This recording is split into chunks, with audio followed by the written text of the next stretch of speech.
This is the second of several events for the entire Columbia Business School community, but in particular for our alumni. Each event will feature a topic that is critical to the future of the school and also the broader society at large. These conversations will give us the opportunity to learn from CEOs, founders, and distinguished business leaders, as well as link industry practices to the current Columbia Business School curriculum. So tonight, we will hear from Dean Maglaras, as well as Professor Sandra Matz, and our own West Coast alumnus, David Derryck. After a quick introduction of our panelists by Dean Maglaras, Professor Matz will provide a presentation on the psychology behind making financial decisions. And then immediately following that, Professor Matz and Dean Maglaras and David Derryck will discuss David's career journey and provide insight into how his fintech platform, SaverLife, is helping many Americans save money. Guests will then have the opportunity to participate in a live Q&A session for all of the three participants. So please submit your questions via the Q&A button at any time during the presentation. And then you can also use your raised hand feature during the Q&A session, and that will allow us to activate your video and microphone so you can ask your questions face to face. So without further ado, it's my pleasure to introduce Costis Maglaras, the 16th Dean, and the David Lynn Silfen Professor of Columbia Business School. All right. Thank you, Devin. Thank you very much. Thank you all for joining us today. So, Devin, thank you for all that you do for the school, both here, but also in California. And warm welcome to all of our alumni that are joining us today for what's going to be an incredible and interesting presentation. So, what I'm going to do is I'm going to keep my comments extremely brief and just introduce our two guests that are going to guide us through a journey of financial decision-making, psychology, individual personalized behaviors, and how we can use technology, data, analytics to essentially improve outcomes for people, and in particular, a problem that our alum, David Derryck, who is the Chief Impact Officer of SaverLife, a San Francisco-based nonprofit, is going to guide us through. SaverLife has a mission to inspire, to inform Americans who need help in saving money. David is really responsible for the development and implementation of SaverLife's strategic direction and for its day-to-day operation. So we look forward to hearing a lot more about this interesting endeavor. Prior to joining SaverLife in 2017, he was a principal in Social Impact Ventures, a specialty consulting firm that he actually founded in 2011 to provide hands-on interim executive management and advisory services to organizations seeking to accelerate performance and maximize impact. So David, thank you very much for joining us today. We look forward to really learning about your journey, but also learning about the significant work that you're doing at SaverLife. Before we joined with David, we're going to have the pleasure of hearing for my friend and colleague, Sandra Matz, who is the David Zalaznik Associate Professor of Business. Sandra is in our management division. She studies human behavior preferences using both big data and analytics and traditional experimental methods. And she's done really interesting work in a variety of areas, and we're only going to be able to sample a small sliver of that today. Her research really aims to go after interesting questions that are on the boundary of the sort of human behavior and psychological characteristics and how these things influence outcomes, decisions. In the past, he has done work about how we can influence decisions about how to vote in elections. Today, we're going to see how this thing come to play in financial well-being and financial decision-making. Her goal is really to help businesses and people to make better decisions that would ultimately lead to better outcomes. So thank you both. for sharing your experience and expertise with our alums and our students this evening. And Sandra, I will turn the program first to you. And then after we hear about your research, you will be joined by David and myself in a discussion. So Sandra, the floor is yours. Amazing. Thank you so much, Christine, for the warm welcome. It was like, I think you could actually give the talk. I think you know about my research as well as I do. But it's really a huge pleasure to be here. It's an honor to be here tonight. And it's really amazing to see that the community is coming together. I know in times that are difficult for many. So I was really amazed to see how the school generally transitioned to online high-flex programming really quickly to make sure that we can stay connected and still exchange ideas, hopes, aspirations, and so on and so forth. So I'm really excited to be here today. I also want to thank you all personally, and I mean that really sincerely, not just for being here tonight, because I'm sure that there were probably 100 other Zoom calls that you could have attended instead of this one, and I know that you all have busy schedules, but it's really just because there is this community and there's this generosity of so many of you that I have this amazing job that I love, which makes me really excited to share some of the work that I've been doing over the last couple of years tonight. I'm going to start sharing my screen so that you can actually see some of this. Okay, so just a little bit of background, and Costi's already mentioned some of this. I joined Columbia Business School in 2017 as part of the management division on the organizational behavior side. I teach in the leadership curriculum and also negotiations, but really my research is focused on this idea of how we can use big data and big data analytics to better understand the human condition. So that includes people's motivations, people's preferences, needs, desires, aspirations, concerns, hopes, you name it. And in one line of this research and this like broader research agenda, I'm really interested in the way that people make financial decisions. And there's just many reasons for why I think this is an absolutely fascinating topic. But one of the main ones is that it's an area where there's so much room for improvement, right? So almost nobody enjoys managing their finances, and we're not really good at it, including myself. We are really quick to spend. We have a much harder time saving. We're not really good at investing money in a smart way. And even when we spend, we often do it pretty mindlessly. So it's not that we sit down and really think about how do we want to use the money that we make. And I know that it almost sounds like a cliche, but I think it's really true, is that like we spend so much time and effort and energy into making money, but we pay relatively little attention to how we can then actually put that money to work in return such that we get some value. And this is really the core of the work that I'm interested in. And for me, it's fascinating to see how science can actually help tackle some of these issues. And the reason why I think that psychologists are in a way uniquely positioned to answer those questions is not because we're very good at financial decision making. Trust me from experience. But it's because spending in many ways is highly personal. And that's why I want to start is really this idea of you can almost think of spending as a fingerprint.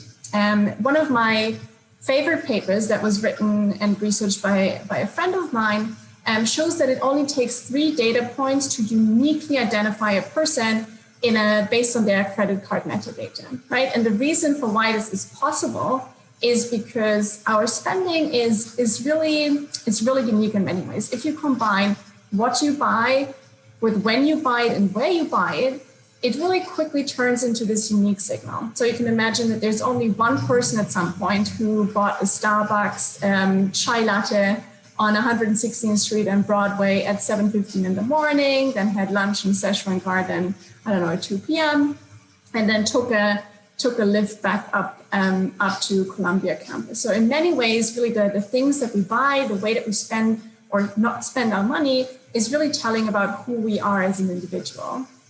What for me is almost more interesting, however, is that it's not that we can not just that we can uniquely identify a specific person, but we can learn a lot about the characteristics of different types of people, right? So we know that like a 15-year-old girl in, say, Brooklyn is not going to have the same spending as like a 60-year-old person, like a man in Ohio somewhere. So to some extent, we can really try to glean who is the person behind the spending. And the reason for why this is possible is that spending in many ways is not just functional, right? In many ways, it's symbolic. It's a form of self-expression. And I really like this quote here from Livy, who was one of the first ones to think through this personalized type of spending. Said people buy things not just for what they can do, but also for what they mean. So it's really almost as, you can think of it as a window into people's psychology. And in some of my own work, what I've shown is that you can actually take people's spending. So again, we're looking at credit card data, we're looking at debit card data, and we could to some extent predict who someone is in terms of their psychological profile. So I'm just showing you two lists of spending categories here. On the left side, you have dining and drinking, clothes, taxi, unsecured loan funds, and then on the other side, home appliance, home electronics, and pets. Now, if you had to make an educated guess of which of these lists represents prototypical spending of people who are more introverted, so people who are quiet, who like to kind of spend time by themselves, and which list reflects prototypical extroverted spending, so those are the people who are more outgoing, more social.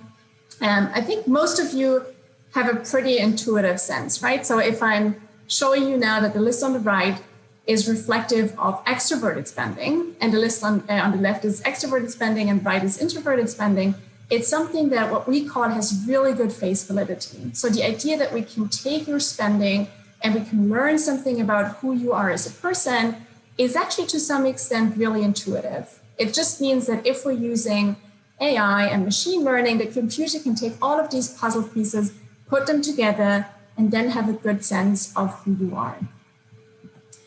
Now, we can also think of personality, and I should have said that in the beginning potentially. So I'm a personality psychologist by training, so I'm all about individual differences, what makes us unique, what distinguishes us from other people.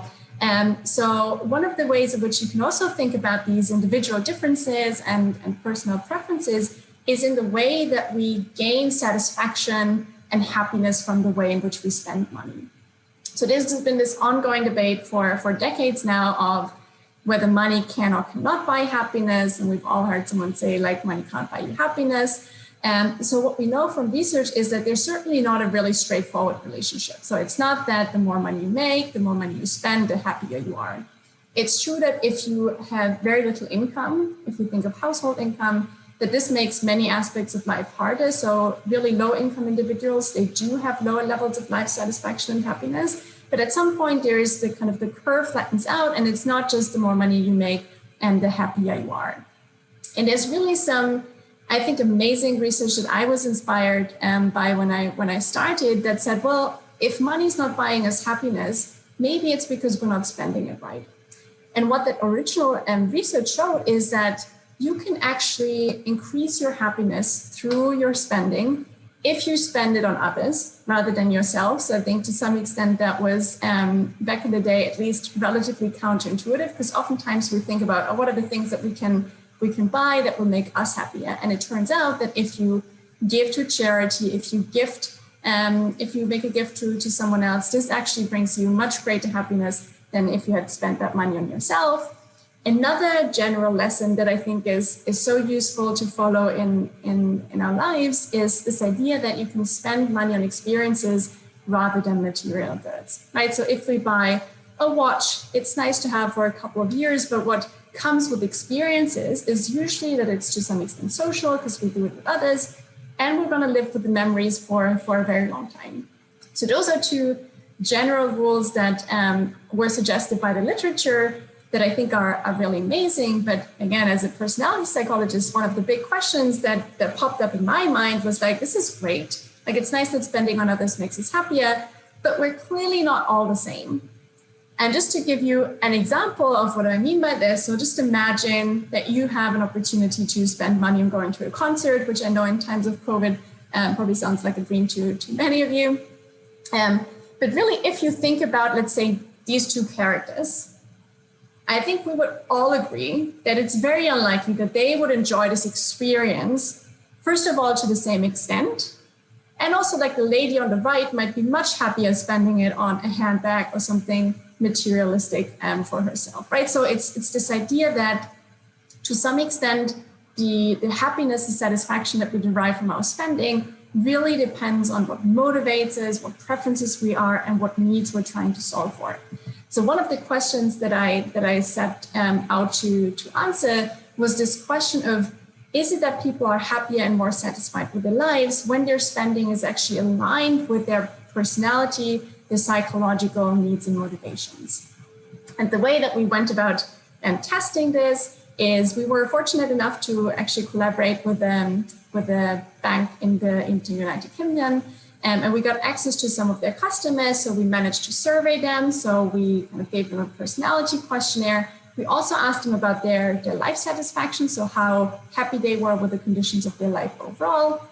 And then we got access to their bank transactions, so to their real bank transactions over the period of 6 months. So we had an idea of who is the person in terms of the psychological profile, what is it that they're spending their money on in a pretty granular and detailed way. And then we also had a sense of how happy are those people generally with their lives. And the idea here really was that if there's this match between who someone is, how they see themselves, how they describe themselves, and the way that they spend their money, that this was actually lead to higher levels of life satisfaction. And this is exactly what we found. So you can imagine, just to give you a few examples, if you have an extrovert who spends money on going to the bar, doing stuff with friends, taking them out for dinner, they're happier when you compare it to an introvert, for example, who is likely to be happier when they spend money on things that they can do at home, for example, do-it-yourself projects or books. Now, this is, I think, a really fascinating study just because we could actually see what people really spend their money on in daily life. But I wouldn't be a real psychologist if we hadn't followed this up with a proper experiment. This is what is expected of real psychologists. So what we did in this case is that we followed up this original study with an experiment that we conducted back in the time when I was still at Cambridge getting my PhD.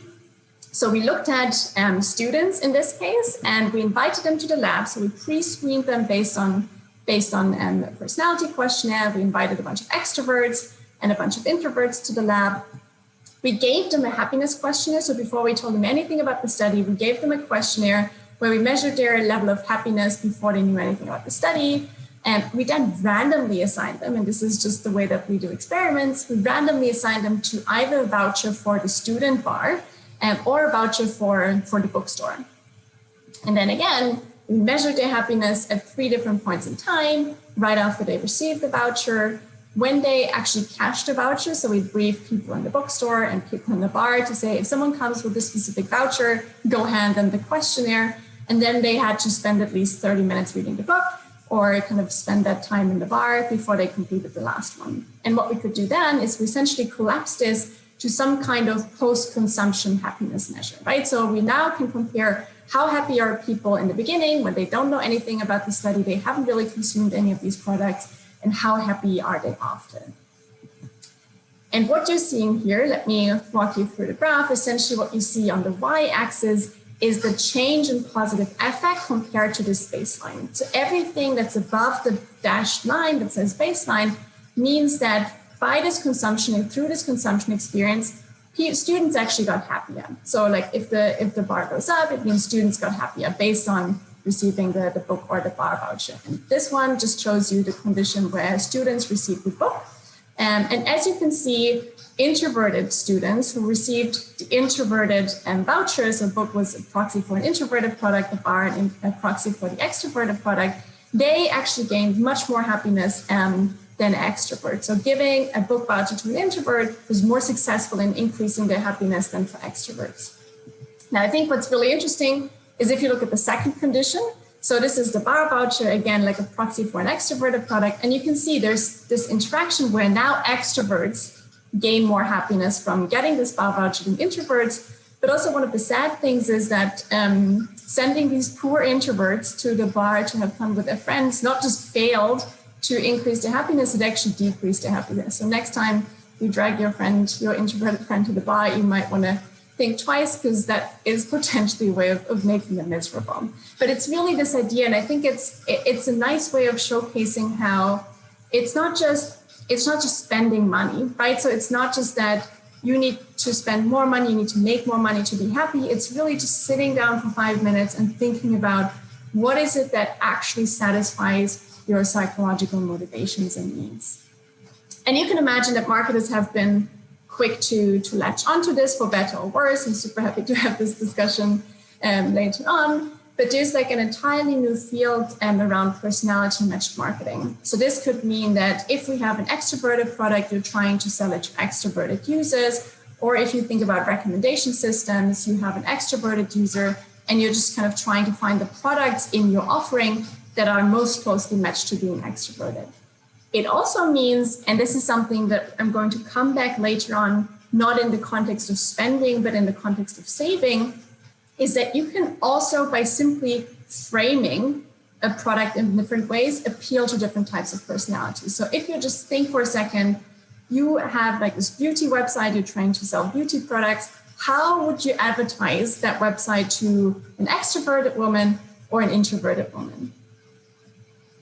For most of us, for all the men, it might be somewhat more difficult, but I think most of us have a pretty intuitive idea of what this could look like, right? So in this study, and this is a study that we actually run, we had advertising, just a messaging that was much more extroverted. So there was something going on, it was social, it was like multiple people.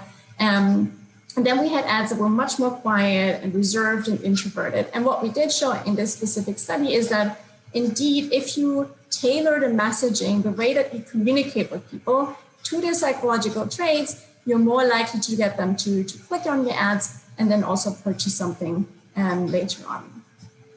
Now, the point that I think I'm really excited to have David Derryck with me tonight is this idea, well, you've talked about spending, but life is not all about spending. In many ways, one of the big questions is, spending is easy, right? But how do we get people to save?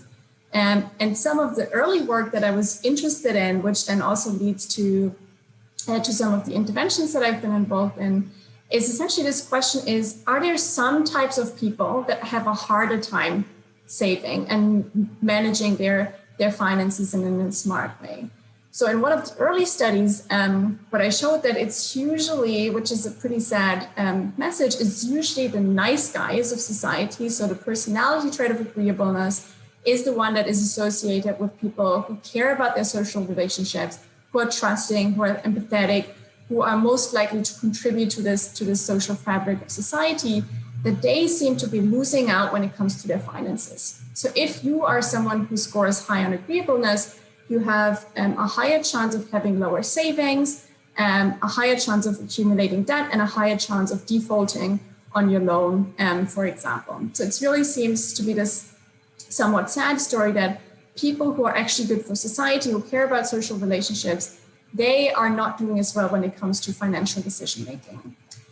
What is even more worrying, I think, is that to some extent that is true for low-income individuals even more so. And you can imagine that if you have a safety net of savings, of income, then maybe being nice and having this disadvantage in your personal disposition might not necessarily lead you into bankruptcy and lead you into debt.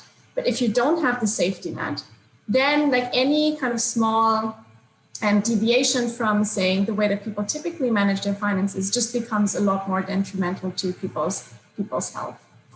And what is also interesting in this study, and this is really what got me thinking about this topic in a broader sense, is what we found is that the effect of agreeableness on these kind of outcomes in terms of financial decision making was driven by the fact that agreeable people said that they just didn't care about money as much.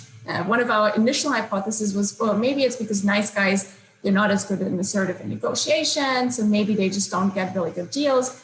But that doesn't seem to be the case. It was really that agreeable people said, well, I don't care as much about money, which then also makes sense that they're probably not checking your bank accounts as regularly, you're probably not pushing for a higher salary, and so on and so forth.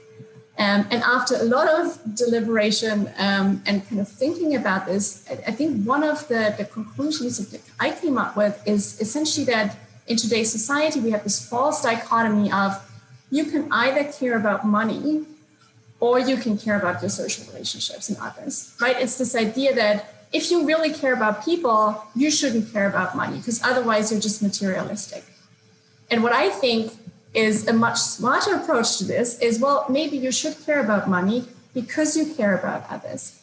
Because like if you are mismanaging your finances, it's not just going to impact you, it's going to impact everybody around you. It's going to impact your family, it's going to impact all the loved ones, and that you actually want to be happy and you want to have a stable and secure life.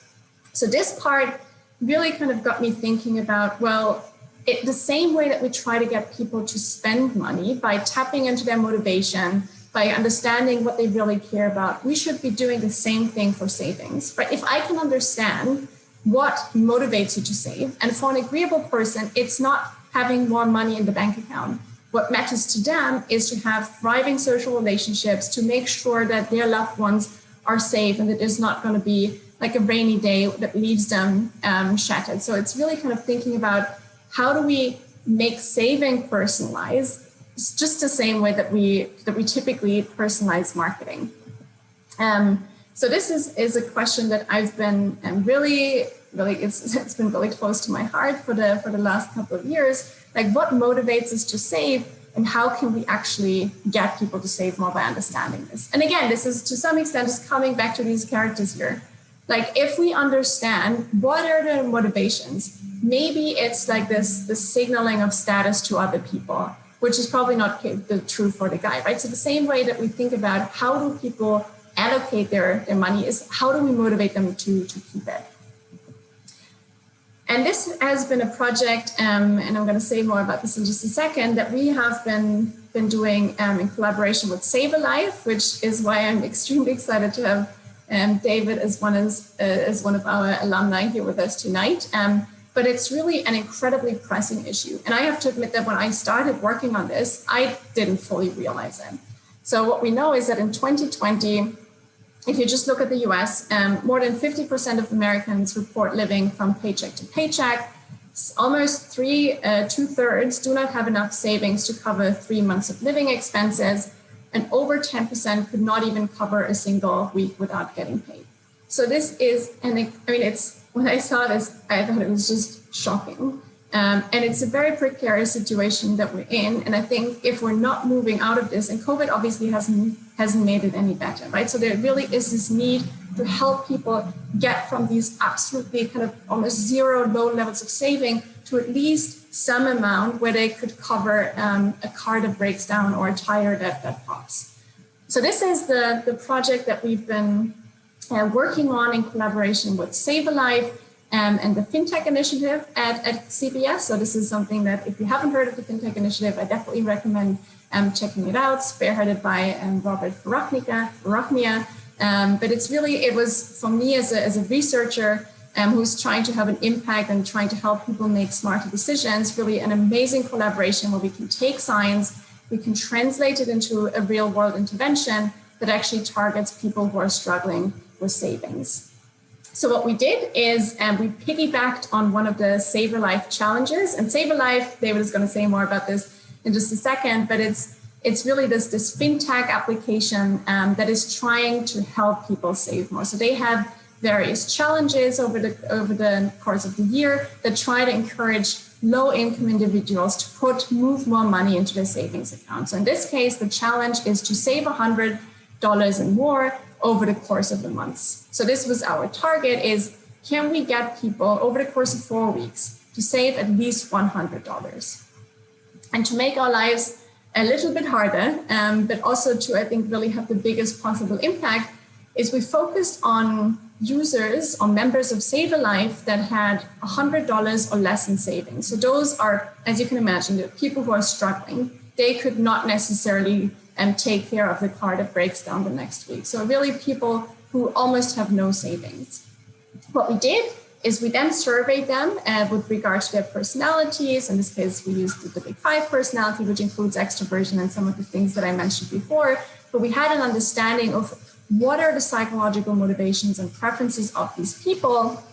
And then in a classic experiment, and we randomly assigned people to different conditions where they received different messaging. So just the way that we communicated their saving goals to them over the course of 4 weeks. So some people got messaging that were matched to their personality. So again, if it was an extrovert that we were trying to target, the messaging would encourage them to save, such that once COVID is over, they can actually use these savings to kind of have a blast with their friends, do something social, and take their friends out for drinks. And then there were like other conditions was either mismatched. The current gold standard, which I think is important. So this is what SaverLife had been using and optimizing for over the last couple of years, the random condition. And some people didn't get any message. So in every good experiment, you need some people who don't get anything, such that you can really compare your treatment to what would happen if people didn't receive any of the messages.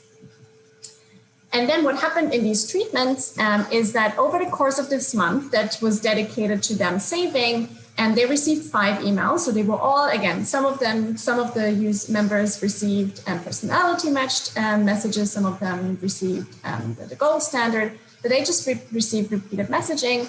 And then at the end of the 4 weeks, so at the end of the Race to 100 challenge, we essentially just looked at, okay, here's all the users that were in our pool of people that we try to reach with the challenge, and how many of them actually managed to reach this goal of saving $100. And again, like the goal of saving $100 for people who have $100 of savings and less is huge, because it means that you're essentially doubling your savings or more.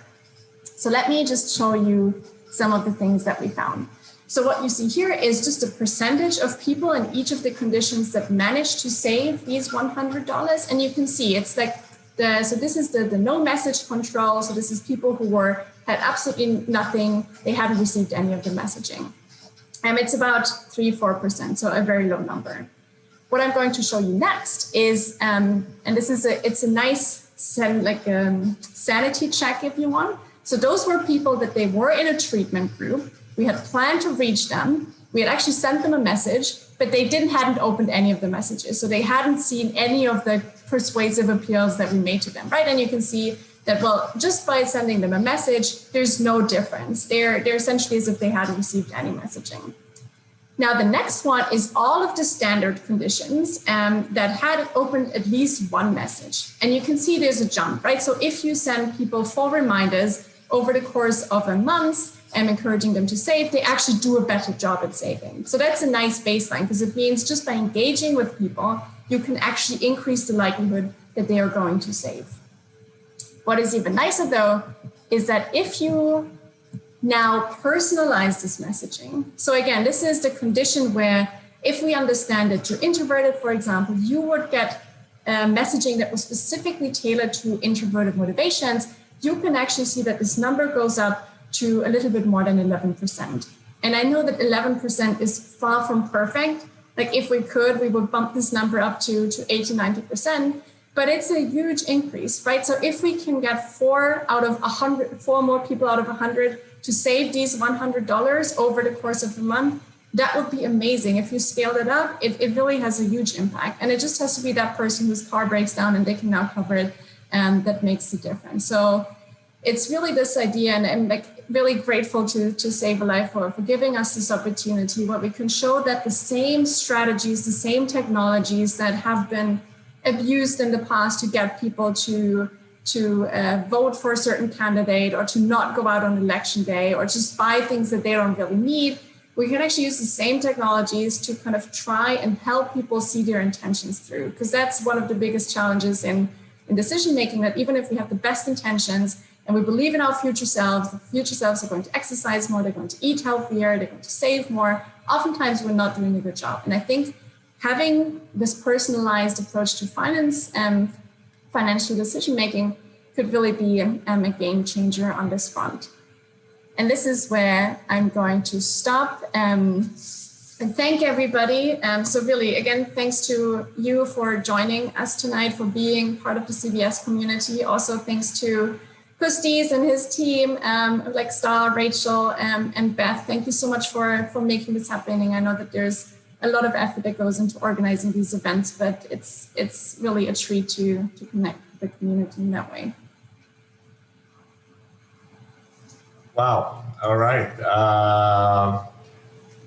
Every time I hear Sandra describe some of her research, I get both blown away by the insights, but also by her ability to manipulate what we do with gentle, personalized, targeted nudges. So let's dive in the discussion. So this is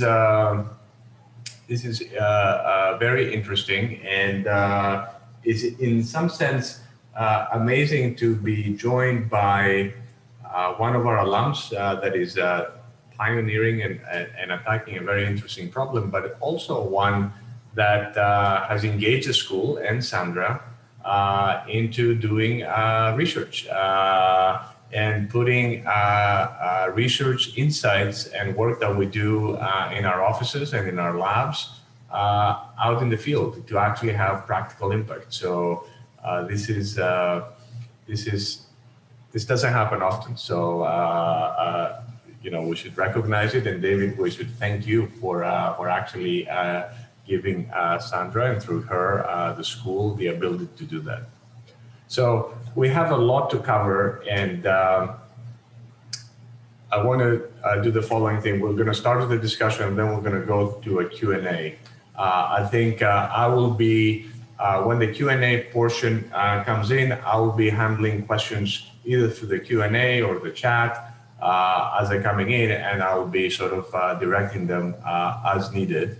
But the first thing I want to do is I want to make an observation that David is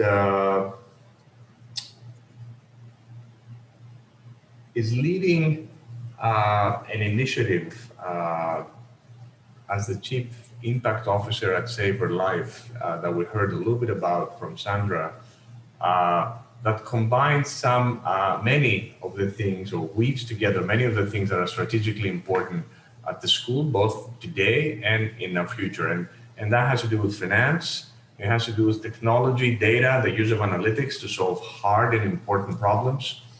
It combines the fact that we interested fundamentally on human psychology and behavior. And finally, something that I've been talking a fair amount about, which is the role of businesses and the role of sort of business solutions in tackling societal problems. So David, I would like to start by really diving into SaverLife. And I want to give you a little bit of the floor to tell us what it is, what it tries to achieve, how it does it, and also talk a little bit about your role as Chief Impact Officer. I know this is a multi-pronged question, but maybe you can take a few minutes to just give you a quick overview, and then we're just going to continue through that.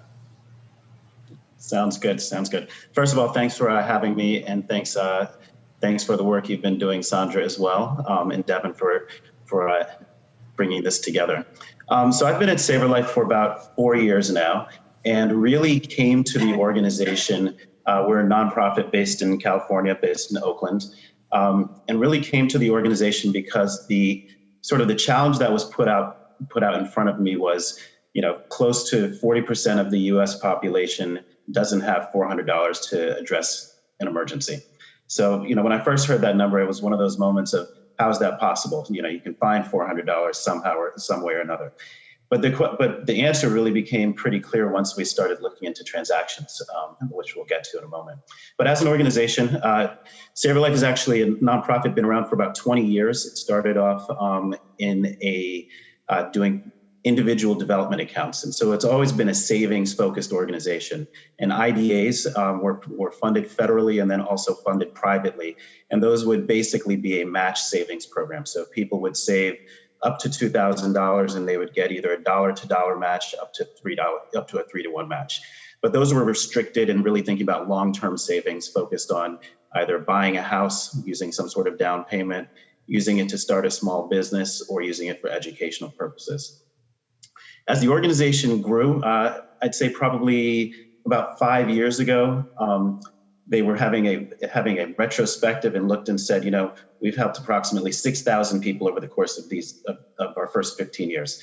And obviously those 6,000 people had kind of a multiplier effect. But when they looked and said, but the problem that we're currently facing is obviously much broader than just the San Francisco Bay Area. Technology is moving. How can we actually employ technology to impact a broader number of people? So about 3 years ago, we launched our first version of our SaverLife platform. And that was set up as a sort of match program to do $20, get somebody to save $20, give them a $10 match for the first 6 months. So I came on board about 3 months after the product was released, and kind of, from the business school kind of perspective, my first question was, how many people do we want to get to? We said, we're going to first try and reach 1 million people.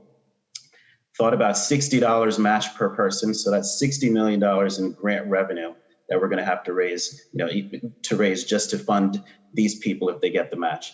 And so, kind of asked the question. At the time, we were smaller than we were now. We're about 13 people with about a $3 million budget. I'm thinking, okay, so we're going to have to really step up the fundraising piece. But after you raise $60 million, what are you going to do? You still can't scale this component. So the first things we did was we started looking at data. On our platform, people come, they set up an account, and they link their bank account. So the transactional data that Sandra was referring to is how we actually see into people's transactions. We can see into their checking accounts, or their spending habits, as well as their savings habits. And we quickly realized that you can use data to start thinking about how do people spend, how do they save, and how can we go about trying to influence this. So at this stage, kind of fast forwarding to today, we've pivoted away from trying to do a match program because it wasn't financially scalable.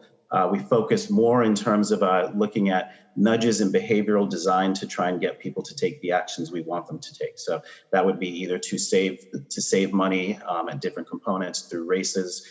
We leverage some things that kind of from the world of lotteries, in the sense of scratch cards, so that you have save some amount of money and have a chance to win a certain amount of money. But then as we continue to grow, we've got a platform about 500,000 people on it currently. We now think about how can we use more data, because over the past 3 or 4 years, we've gone from 10,000 folks to, as I said, close to 500,000. So we have much more data than we did 3 years ago.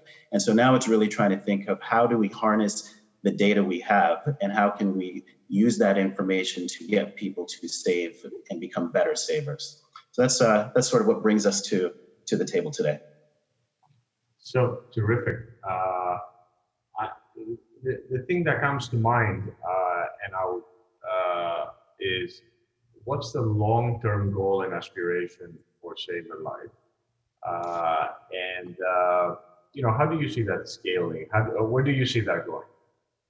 That's a great question. So when we first started, we thought about it really just from a consumer perspective, thinking the individual low to moderate income individuals could use this platform to become better savers.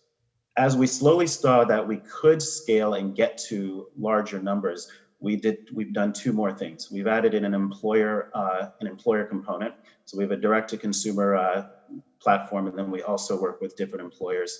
We work with Levi's, Intuit, and a few others. And thinking about what's the space, what role can we play with employers to help them have better, financially healthier employees. And then the third thing on a longer scale, the longer term vision, is how do we use the size of our community to really think about systemic change and advocacy. And I think what we've seen in the past year that's been very interesting is, you look at policy and you look at how policy gets developed, and it's typically a small group of people come up with these ideas. And I think the first inkling to me of the power a platform like ours could have was in California, they were asking what should the withholding rate be for a 401k kind of program. And we literally went out within 48 hours. We sent out a poll to California-based employees, asked them what they thought the number should be, came back with the result, and it was very different from what the policy makers were thinking. It was more aggressive than what policy makers thought it could be.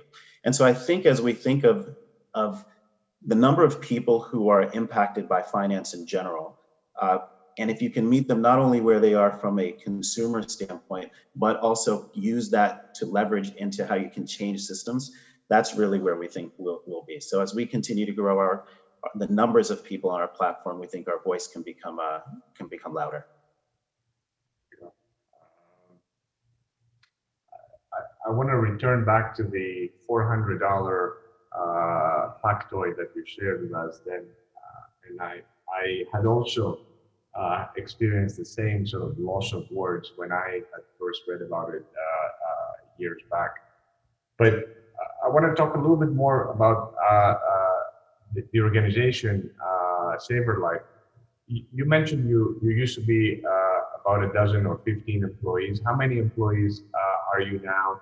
And what is the mix of talent and skills that you have within the organization?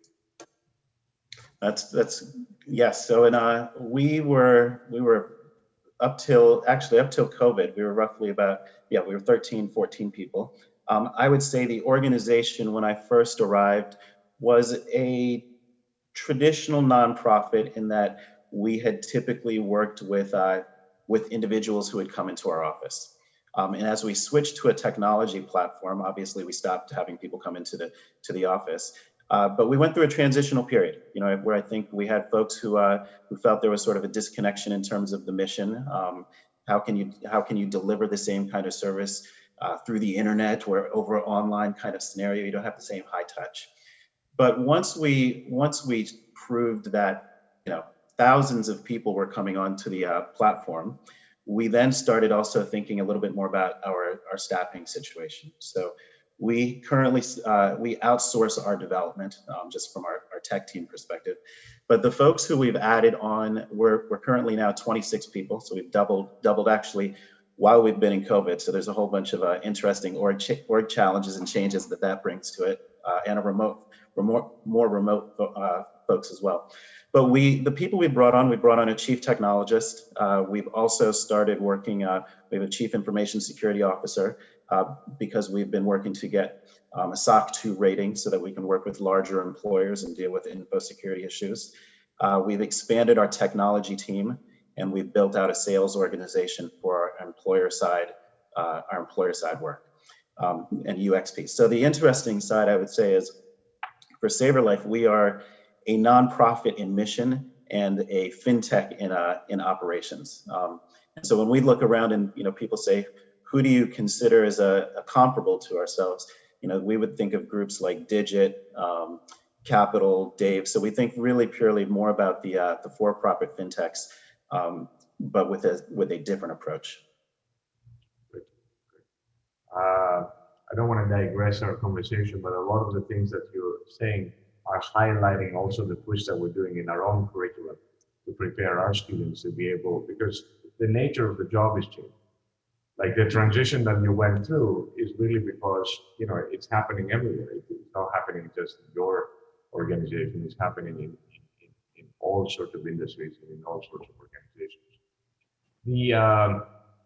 You're finding right now, presumably that the tech platform that you've built, as opposed to the high-touch person-to-person, you come to me and I give you advice, which was the model 3-4 years ago, is replacing, first of all, your old model for your own organization, right? But in some sense, it's perhaps there is a big swath of people in this country and in many other countries that are not banked properly. They don't have a brick and mortar checking and savings account into a bank that has a branch that you can walk in and talk to a teller. And you operate in sort of this area where you're trying to provide essentially financial services right? But outside the brick and mortar setting. I understand that there is a factoid that a lot of your users, for example, may not have bank accounts, but they have PayPal accounts. So they can exchange money, but they don't exchange money the way, many of us exchange, right? Yep. So how do you see that aspect of the organization in some sense bringing financial services to a large group of people that are sort of right now are sort of are shut out from traditional banking?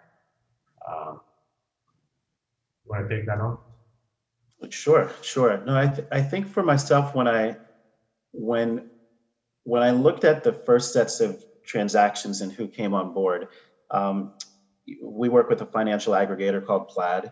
And so you look, if you've used Mint or any kind of Venmo or anything of the sort, you're oftentimes going through their front end. So I think people would be familiar with it. So when you go on, the first thing you see is actually, typically the large banks, JPMC, Wells Fargo, Capital One, et cetera. And we were struggling to figure out, our people aren't able to connect. So, sort of you look and you see what's the challenge. And part of it was people saying, I don't have a bank account. So what do I, and we get these through our customer support. What can you do to help me? What can you do to help me? So we did a survey and we looked and we said, who uses PayPal, Venmo, or Messenger or other pieces? And what we found was 80%, 78% of people actually had a PayPal account on our platform. And so that for us was kind of a light bulb moment, because what it meant to us was first, we actually moved it into the onboarding flow so you could see it as one of them. And what we saw all of a sudden was a quick climb, and PayPal is actually the number one linked financial institution on our platform. What it also signaled to us, though, is that we then decided and tried to find out, why do people use PayPal? Why aren't you using a bank? Because PayPal, in order to get your money out, you typically either have to have it linked to some other institution. And we heard a variety of different things, but what it told us was it gave us a peek into people's lives, including things like trying to, for folks who were coming out of incarceration, one big piece was to avoid liens. You heard that, people saying, I don't want to have others to understand where my money is. I want something where it's parked and it's stable and there's not going to be an additional fee, no overdraft fees, et cetera. And so for us now, what we struggle with and where we're moving towards is thinking about the traditional banks for many of these individuals, low moderate individuals, is not a real solution. You'd also hear that I got a PayPal account because the banks, I was put on the check system and now I can't open an account, or I can only get a very, very basic account. So for us, what we're trying to work towards is a recognition that traditional banks work for a segment of the population, but there's a giant swath that does not have either faith in it or does not want to use a traditional bank, or simply cannot use a traditional bank. And so for us right now, we're looking at working with different, creating our own savings account. I call it sort of a neo savings account, which would allow people to move money into those accounts, move money out of it, but it would be really focused on savings. So it wouldn't include things like a debit card and other components. It would be much more of a place where you're able to, essentially fee-free save your funds. And we can also do things like, you can eventually offer an interest rate based on just the platforms that exist right now. But it's, I think in the long run, where we see things moving is that the notion of a PayPal is an account. And I think we need to do some real redefining on a societal level of what does it mean to be banked and unbanked. Because if you ask any of these individuals, are you unbanked? They would say, absolutely not. I have an account, it's called PayPal. I haven't, but it's not the same as what we typically use when we quote statistics about banked or underbanked individuals. Yeah. And of course, if you go to China, you will realize that there are hundreds of millions of people that fall into that category, because the overwhelming majority of folks that live in urban centers in China right now were not there 10, 20, 30 years ago. Yep. And they didn't have established bank accounts. And this is why fintech has sort of leapfrogged ahead of traditional brick and mortar, because brick and mortar wasn't serving the majority of the population over there. Exactly. Let me, I will return back a little bit to sort of the societal purpose later on. I want to touch one question that, in addition to everything else that you do you believe that your platform is also a mechanism to, let's say, provide financial education or literacy? And do you see it like that? Yeah, so really I would say there's the two prongs that we use to get people to save. One is the behavioral nudges, and the other side is actually financial content. So we work with close to 24 financial coaches, and we work with them to have them essentially develop what we'd call small skills or small modules that allow people to develop to develop some sort of skill. It might be around savings in particular, could be around credit, could it be around debt reduction. And so we do look and figure, how can we use our content side of things to keep people not only engaged in the platform, but also to increase their financial health literacy. The other piece that we do on the content side is, so right now with tax time coming up, we have a specific push around EITC and free filing. Recognizing that the tax time for many low moderate income Americans is really the biggest windfall that somebody will see in a given year. So it's that tax refund could be $2,000 to $3,000, which is something that pays off lots of accumulated bills. So we use our content proactively. During COVID, we developed a COVID cash grant system.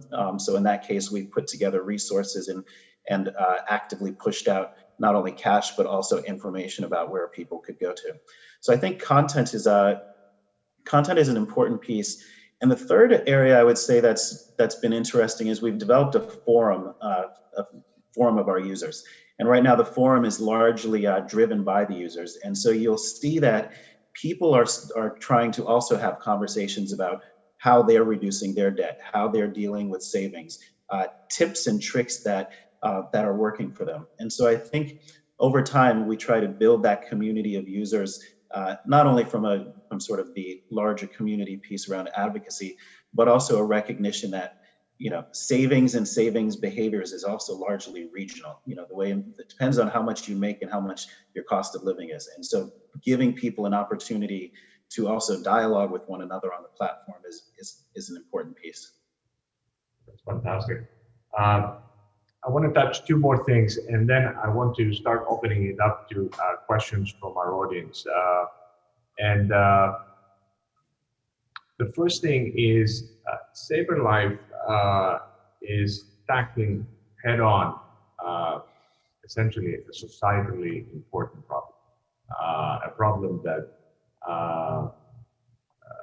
sort of is faced by a large fraction of the US population, and obviously it's also true in many other countries. It is also something that is sort of operates in the racial divide in this country. So there is a racial wealth gap, so how do you see your solutions, your efforts, the services that you provide as something that can sort of help in that direction? And what you have started to uncover through your work? Yeah, that's one of the more difficult pieces we think about from a financial perspective. The truth of the matter is that we don't control the income components for the people who are on our platform. And so for a large part of it, what we've tried to think about is really understanding is two things. One, we look through the data and we try to actually understand and see how are people able to save, what are they saving for, where do they live, and sort of what's the macroeconomic that they're situated in. We also then do a lot of surveying, and I think what what's sobering about the surveys is that you do see our demographic base is roughly 60% persons of color. And what you see is a real disparity when you start to look through the data to see what are the bank account levels of an African American, Latino individual versus the rest of the population here. And you see that, unfortunately, what we hear in the paper is really echoed in people's individual bank accounts. And I think Sandra's piece of the less than $100, just to put it into perspective, over 50% of the people who are coming onto our platform have less than $100 in their bank account when they're starting. So this is not a situation of, I just need to become a better saver and sort of change things around. I think what it really echoes is the fact that people are struggling out there. And her comment of 53% people living paycheck to paycheck, I think also breaks down across racial lines. The area where we do think we can make a difference is really on the advocacy side. And I think this is what separates us from sort of a fintech into really a nonprofit fintech. So we try to think about how can we develop the data sets that we have and how can we use that information to really take it to legislation, to take it into other areas where we can show definitively with proof that these are stark realities that we're facing in the US. Because I think what separates us right now is you hear lots of folks who can give the public policy side of things, but they don't have the vast data set that we do. So when we're looking at this and we can say, no, this isn't a sampling of 1,000 people or 500 people across the US. This is literally 100,000 plus connected accounts with 18 months of data. And we can show you where their income comes. We can show you where they've been spending it. We can look at things like the stimulus piece and see that if you look at different levels of where people are, you can actually see, were they able to save it or did they have to spend it? And so I think for us, regarding the racial inequality piece, our role will be more in the data provision side and sort of, I think, being able to advocate from a place of fact, not just from a place of it should be this way or kind of a discussion about it. Terrific. So I'll switch to questions from our audience. And I will, Sandra, thank you for jumping back in. So I'm looking at this. So I'll start with one for you, David, but I have also several for you, Sandra. So there is a question about yourself and your journey. So after starting in private equity, what drove you to make a career switch and sort of move into social impact? And how do you feel about that? Sure. After business school, had a startup with another business school classmate, kind of Web 1.0 at the time, so class of '99. And then from there shifted and had a moment of working with a group called Travel Guard in Wisconsin, which was then bought by AIG. And part of my role there, I was working for the CEO, and we had a project in Kenya, which was actually to develop a self-sustaining village. So he was willing to grant fund it to get it off the ground, but we had to develop enterprises for it to actually become sustainable.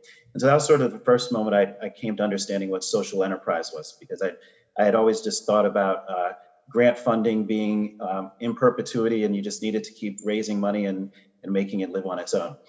So from there, I then moved, I was there for about 1 year, then moved out to California and joined a group called Juma Ventures, which was a venture philanthropy funded organization. And it was a group that had a concession business at the San Francisco Giants, and it employed at-risk youth. And when I came there, the greatest moment, I said, send me the financials. This is going to be great. They want to expand nationwide. I got the financials there, and they had been losing money for the last 4 years, just kind of a sinkhole of needing philanthropic dollars. So that was sort of my introduction to social enterprise. Turned the business around. We then expanded nationally. And I realized at that point that there's a healthy mix between running ventures within nonprofits or running a nonprofit as a social enterprise with a clear goal of being self-sustaining. And so that's sort of what made me switch, and realizing that you can make an impact on people's lives, still have fun building businesses, and continue to, and really, if well run, can impact more people. And so SaverLife is sort of the same scenario. I came to SaverLife with an understanding we wanted to get to 1 million folks, to impact that many people. And then the secondary part is we're also building the infrastructure that we have earned revenue enough to make it sustainable and then also scalable. Because if you can build that infrastructure correctly, then the nonprofit dollars are obviously important for philanthropy to get things off the ground and keep them running. But it gives us an independence as we start earning more earned revenue to do the things we want to do. So that's what brings me to switching from private equity to where I am. And you'll be happy to know we're hopefully in the process of making an acquisition. So we continue to try and buck the trend of the normal nonprofit. Great. Sandra, let me switch to you with a couple of things, and then we'll return to you, David, as well. But there is a question that I could have answered for you, Sandra, but I want you to answer it. It says, can you use this research to craft messages that help alleviate current divisiveness in our society, or also to guide decisions in other areas? So I know you have a lot of experience there, and you're not going to give your other talks, but why don't you tell us a little bit about that? No, I'm happy to. It's actually one of the questions that I've been probably thinking about the most since I've moved to the US from Europe. And the answer is, I think in some ways, yes, right? So I think the idea behind all of this kind of psychological profiling, psychological targeting, is that really we're tapping into people's motivation and we're trying to figure out what they care about. And what I liked about what you said, David, earlier is that essentially it's replicating what happens offline. Like a really good friend, a really good advisor, a really good salesman, that's what they do all the time. They try to figure out, who are you? How do you want to talk to? What is it that you really care about, right? So to some extent, it's just that we're now moving this to an online space where the scale is just totally different, and there's a huge imbalance between who has what type of information and how visible is it. Like if a salesperson does that, you probably have a sense of what's going on. If it's happening behind the scenes, it's much harder. So I do think that, and I mean, like the way that the topic was introduced in the political sphere, I think is on the opposite side of the spectrum, right? So the one news item that's on the media still is Cambridge Analytica, and it's the opposite of bringing people together. It's really trying to divide them. It's not trying to encourage you to put in your vote for a specific candidate. It's kind of trying to discourage the other side from casting their vote. And it's very close to my own personal story, because I did my PhD at Cambridge at the time, have absolutely nothing to do with Cambridge Analytica. I should always say that, other than trying to get reporters to talk about it and help to break the story in the first place. But one of the topics that I've been talking about, and I think it's not for me to answer, I think it's a societal question, but is it that we think the technology is so dangerous that we don't want it anywhere near our democratic process, elections, and so on and so forth? Or is it really just a matter of how we use it? Because as evil as it potentially was, and again, we don't really know what happened, as it was in the wrong hands, you could imagine that if you use the same technology in the right hands with the intention to engage people, so not to discourage them from voting, but actually to try and understand, where's this person coming from? What is it that they really care about? That's what politicians get accused of all the time, right? It's like, you have no idea what your constituents want. You're not listening. You don't have a sense of what my life looks like. If we could use it in that sense to really try and figure out, okay, this is a talking point that matters to this person. And now let's show them what we're actually going to do about it and how we're going to address their issues. Then I think it could be really, really powerful.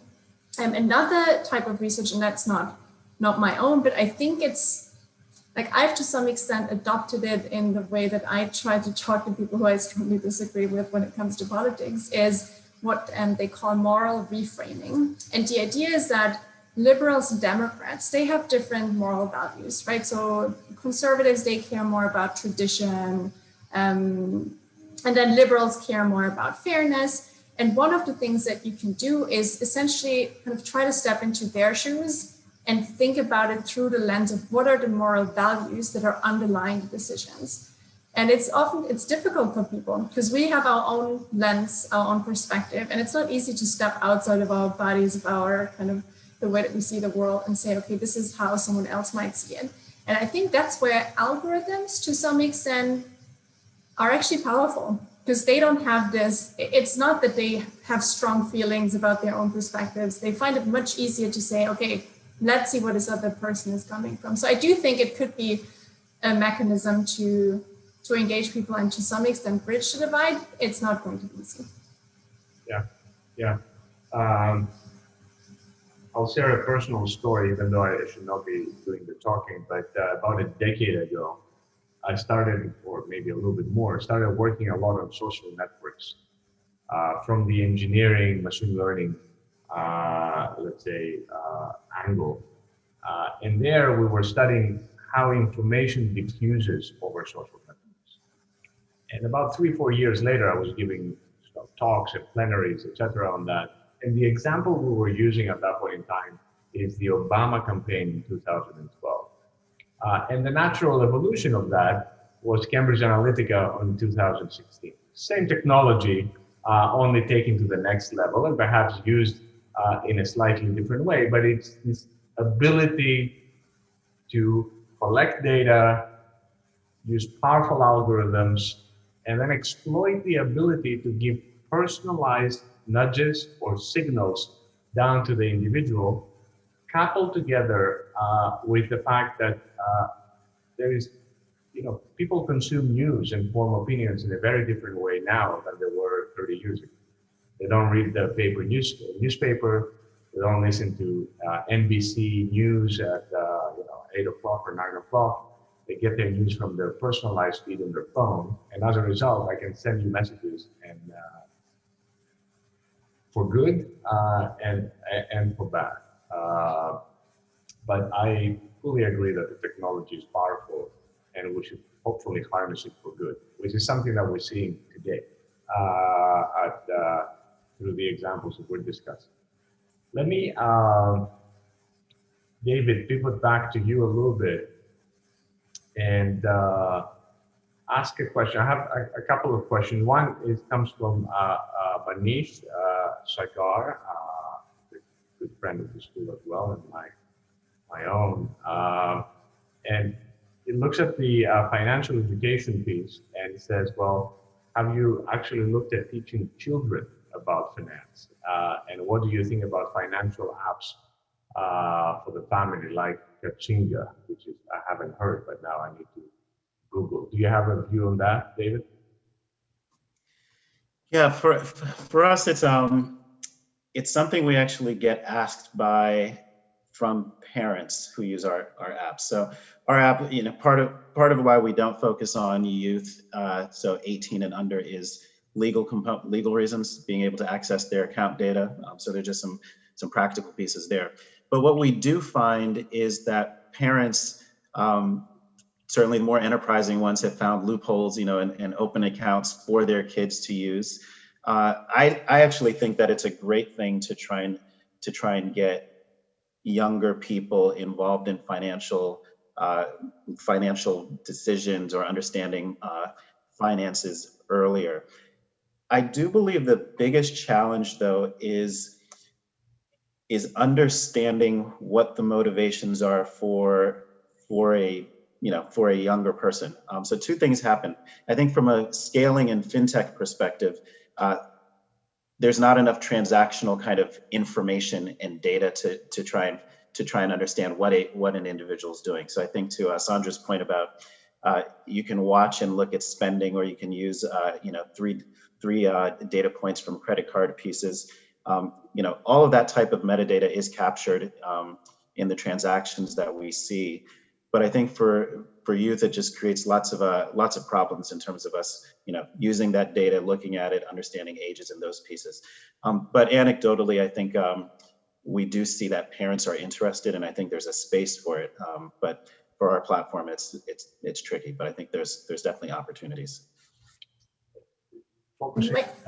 Sorry. Go ahead, Sandra. No, I might just piggyback on that, because I do think, so it's funny because like well, it depends on like which age you're looking at, but kids are have a harder time planning for the future. But I think to some extent you might be able to come up with like tech solutions. But one thing that I think is missing oftentimes is making saving salient, right? So like what kids see, the only thing they see is spending. The only thing they see that they benefit from immediately is spending. And saving oftentimes happens in the dark, and they don't get any exposure to that until they actually have to save for themselves. And there's like all this research showing that it's much easier to save if you can actually get your family to see what you're doing for them. And I think that's not just a nice way of actually helping people to save. So there's like a study that they did with like really low income individuals, I think it was Kenya, where they just had a coin, and every single day that they managed to save, they just put the coin, and they had it somewhere super salient in the household so people could see, okay, today daddy actually put some money into the account, and they contributed to our saving, right? It's like something that we celebrate. And I think that's what we're not doing enough. We celebrate gift giving on Christmas, we celebrate our birthdays. We don't celebrate usually savings. And I think kids pick up on that really quickly. So it's cognitive education, but I think it's also the way that we feel about savings that has a huge impact on kids.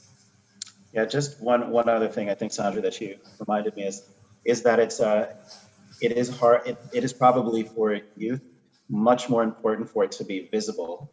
Put the money in a jar on the table where you can see it, and that the fintech. This is probably not a great fintech application because then it's invisible, and ultimately, dollars are distributed through ones and O's onto debit cards and all these other pieces, but you don't see anything other than it appears. I remember my daughter, when she was probably 6 or 7, said, "Just take out the magic card."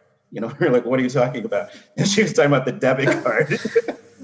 She was like, the magic card, put it in the machine and money comes out. So I think those just kind of the stories of you don't see the savings part. You didn't see how it got in there. Piggybacking a little bit on that, Marilena asked a question about you're now trying to tackle the sort of classic savings problem, like do I spend it, do I save some money?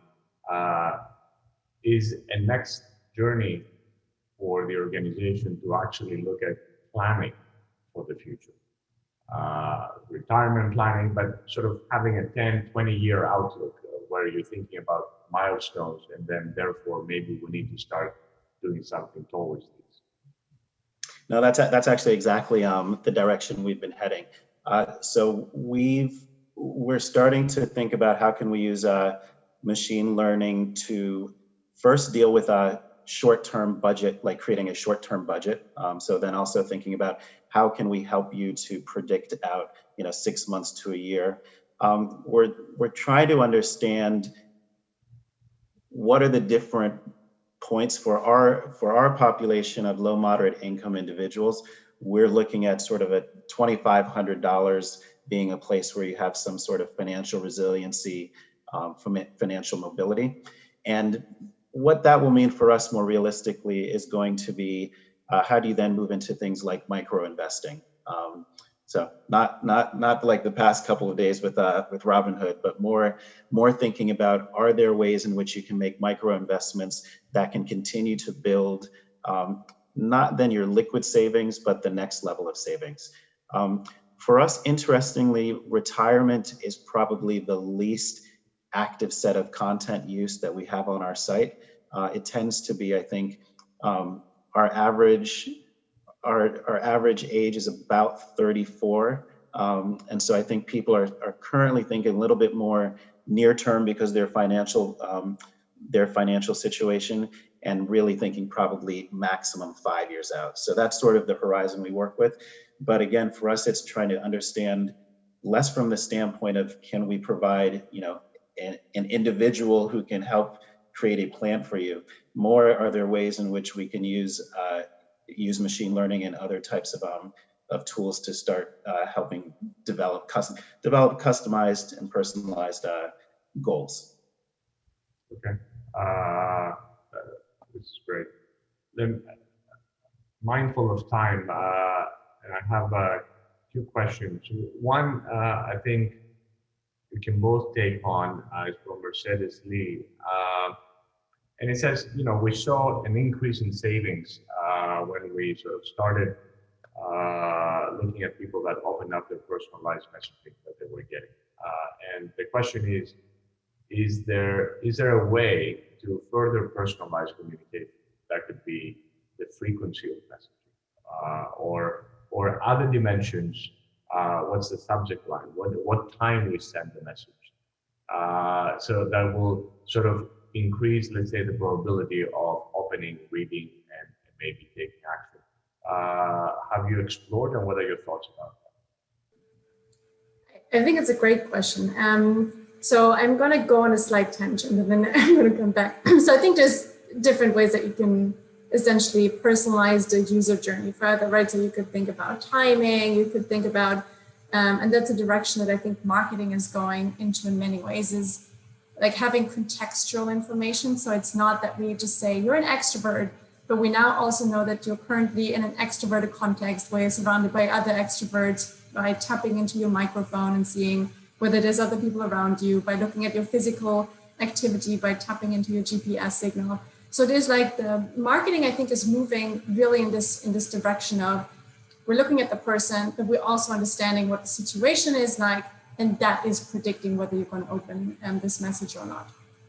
I think it's in many ways a lot creepier than what we're currently doing.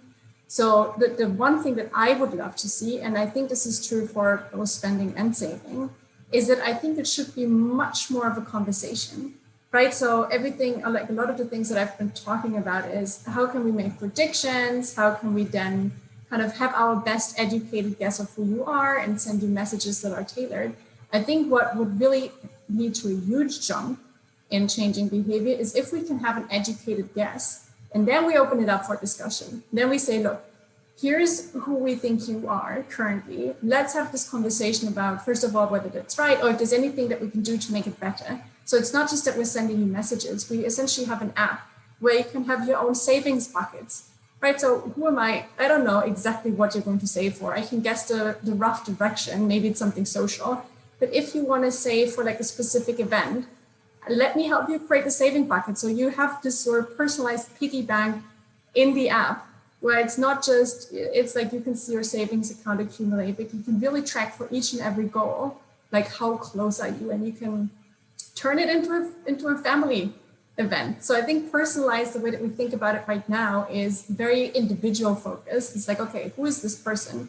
But if you could have like an experience where like the entire family engages, and again, I see how the money is accumulating, my kids see how it's accumulating. We have this shared vision of how this money is potentially going to get us to a holiday at some point, makes it much more likely that people actually engage. And I think that's where, it's almost coming back to the previous question, I think that's where this difference comes in between what's important to save for and what increases the likelihood that people are actually saving for right now. Retirement might be the most important thing, but if you tell them in 30 years' time, you need retirement funds, so let's save something right now, it's super hard, right? Because we know that we're discounting the future and it's something that's uncertain. We don't know how we're going to get there. So if you can turn it into something that's tangible, that's as personal, based on their own intentions and not just your predictions, I think that's really going to lead to a much higher chance that they manage to save. Okay. I think we have way too many questions to start tackling them. So I think we're going to wrap it up now. Wow, we could have gone for quite some time exploring the boundaries of what you're doing. Thank you both very, very much.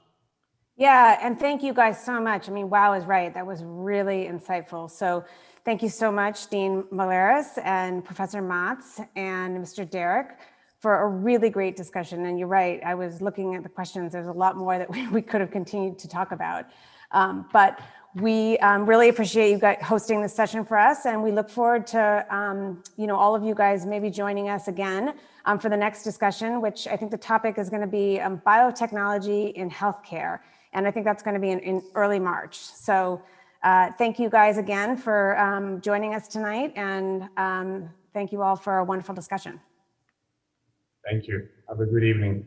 Thank you. Thank you for organizing, and thank you for David for making all of this happen. Yeah, David, great work you're doing. No, appreciate it. It's great to be with working with the business school, and it's fantastic because this work is being implemented now. So it's not just research; it's actually put into production. So I think it's just nice to come full circle. So thank you all. Appreciate it. Thank you, David. Thank you, Sandra. Thank you, Devin. Good night.